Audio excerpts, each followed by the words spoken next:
자, 한번 상상해 보세요. 오랜 포로 생활 끝에 겨우 고향으로 돌아온 사람들입니다. 눈앞엔 온통 폐허가 된 도시뿐이죠. 이들이 가장 먼저 시작한 일이 뭘까요? 바로 도시를 지킬 성벽을 다시 쌓는 거였습니다. 총독 느헤미야를 중심으로 정말 필사적으로요. 당연히 밖에서는 적들이 계속 위협해오죠.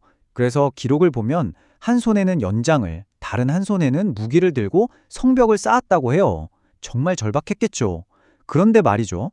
모두가 이렇게 성벽 바깥만 쳐다보고 있을 때 정작 훨씬 더 치명적인 위협은 전혀 다른 곳, 바로 그들 내부에서 아주 조용히 자라나고 있었습니다. 만약에 말이에요. 그들이 그렇게 막으려고 했던 진짜 위협이 성벽 바깥이 아니라 이미 성벽 안쪽에 있었다면 어땠을까요? 이게 바로 오늘 우리가 좀 더 깊이 들어가 볼 이야기의 핵심입니다. 눈에 보이는 돌벽이 아니라 보이지 않는 공동체 내부의 균열에 대한 이야기죠. 자, 지금부터 그 안으로 한번 들어가 보겠습니다. 네, 첫 번째 이야기, 내면의 적입니다. 다들 성벽 재건 이 하나의 목표만 보고 달려가고 있었는데 도대체 그 안에서는 무슨 일이 벌어지고 있었을까요? 그 보이지 않는 적의 정체를 한번 알아보죠. 이게 당시 백성들이 울부짖었던 내용이에요. 그냥 힘들다 정도의 불평이 아니에요, 이건. 먹고 살 길이 막막해서 밭이랑 포도원을 다 빼앗기고 결국에는 내 자식까지 노예로 팔려가는 걸 속수무책으로 지켜봐야만 했던 사람들의 피 맺힌 절규였습니다. 아니, 어떻게 이렇게까지 됐을까요? 이 과정을 보면 정말 기가 막힙니다. 보세요. 처음엔 그냥 당장 먹을 게 없어서 곡식을 좀 빌리는 1단계에서 시작해요. 근데 이걸 못 갚으니까 2단계, 왕에게 낼 세금 때문에 결국 내 땅, 내 집을 저당 잡히는 거죠. 그러다 마지막 3단계에 이르면 남은 게 아무것도 없으니까 결국 자식들을 노예로 파는 최악의 상황까지 가게 되는 거예요. 한번 빠지면 헤어나올 수 없는 그런 덫이었던 거죠. 자, 그럼 이 모든 비극의 원인이 뭐였을까요? 이게 정말 충격적입니다. 외부의 적이 아니었어요. 바로 같은 민족, 같은 형제라고 불리던 내부의 부유층들. 귀족과 관리들이 이 위기를 기회 삼아서 가난한 사람들에게 엄청난 이자를 물리고 있었던 겁니다. 동족의 고통을 발판 삼아 자기 배를 채우고 있었던 거죠. 자, 이제 두 번째 파트입니다. 이 끔찍한 상황을 알게 된 지도자, 느헤미야는 과연 어떻게 반응했을까요? 여기서 우리는 정말 뜨거운 분노와 차가운 전략을 동시에 갖춘 리더가 무엇인지 보게 됩니다. 느헤미야가 이 소식을 듣자마자 정말 불같이 화를 냈다고 해요. 이건 그냥 기분 나빠서 낸 화가 아니죠. 자기 백성들이 겪는 고통, 이 말도 안 되는 불의에 대한 그야말로 의로운 분노였습니다. 백성들의 아픔이 곧 자기 아픔처럼 느껴졌던 거예요. 그런데 여기서 진짜 중요한 포인트가 나옵니다. 그냥 화만 내고 끝난 게 아니에요. 성경을 보면 그가 깊이 생각했다고 하거든요. 바로 이겁니다. 뜨거운 분노가 아주 차갑고 날카로운 전략으로 바뀌는 순간이죠.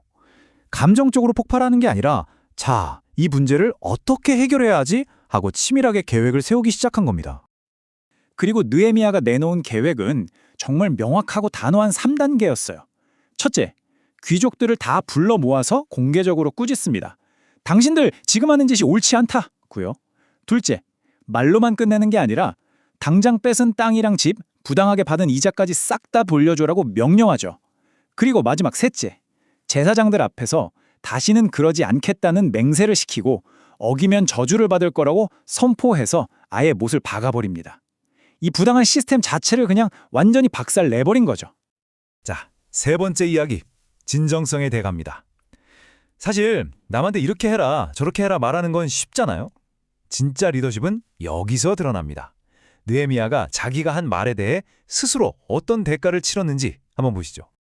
이 차이 좀 보세요. 정말 극과 극이죠? 이전 총독들은 어땠나요? 월급 꼬박꼬박 챙기고 부하들 시켜서 백성들 괴롭히고 자기 땅 늘리기에 바빴어요. 그런데 느헤미야는요, 12년 동안 총독 월급을 아예 안 받았습니다. 부하들이 백성들한테 함부로 못하게 막았고요. 자기 땅은 한 평도 사지 않았어요. 오직 성벽 재건에만 집중한 거죠. 아니, 왜 월급을 안 받았을까요? 총독인데 당연히 받을 수 있는 거잖아요. 그가 직접 한 말을 들어보면 이유가 명확해요. 백성들이 이미 너무 무거운 짐을 지고 있기 때문이다. 와, 정말 백성들의 고통을 자기 고통처럼 느낀 거죠. 내가 누릴 권리보다 백성들의 짐을 덜어주는 게 먼저였던 겁니다. 여기 보이는 숫자 150. 이게 뭘 의미하는 숫자일까요? 놀라지 마세요. 이게 느헤미야가 매일 자기 돈으로 밥을 먹인 관리들 숫자입니다. 150명이요. 월급을 안 받은 걸 넘어서 오히려 자기 재산을 털어서 공동체를 먹여 살리고 있었던 거예요. 정말 대단하지 않나요? 이게 바로 그의 진정성이었습니다. 이건 느헤미야가 혼자 드린 기도예요. 여기서 그의 진짜 속마음을 엿볼 수 있죠. 내 하나님이여, 내가 이 백성을 위하여 행한 모든 일을 기억하사 내게 은혜를 베푸시옵소서. 그는 사람들한테 인정받으려고 이 모든 일을 한 게 아니었어요. 오직 하나님과 자기 양심 앞에서 떳떳하기를, 그리고 그분만이 자신의 중심을 알아주기를 바랐던 겁니다. 자, 이제 마지막 네 번째 이야기입니다. 그렇다면 이 오래된 이야기가 지금 우리에게 말하는 건 뭘까요? 느헤미야가 진짜로 세우려고 했던 성벽은 과연 무엇이었을까요? 그 핵심을 한번 짚어보겠습니다. 결론부터 말씀드리면 이 모든 일은 그냥 돌로 벽을 쌓는 프로젝트가 아니었습니다. 그건 시작에 불과했죠. 눈에 보이는 물리적인 성벽은 사실 그보다 훨씬 더 크고 중요한 보이지 않는 무언가를 세우기 위한 상징이었던 겁니다. 느헤미야가 진짜로 세운 성벽은 바로 이런 것들이었습니다.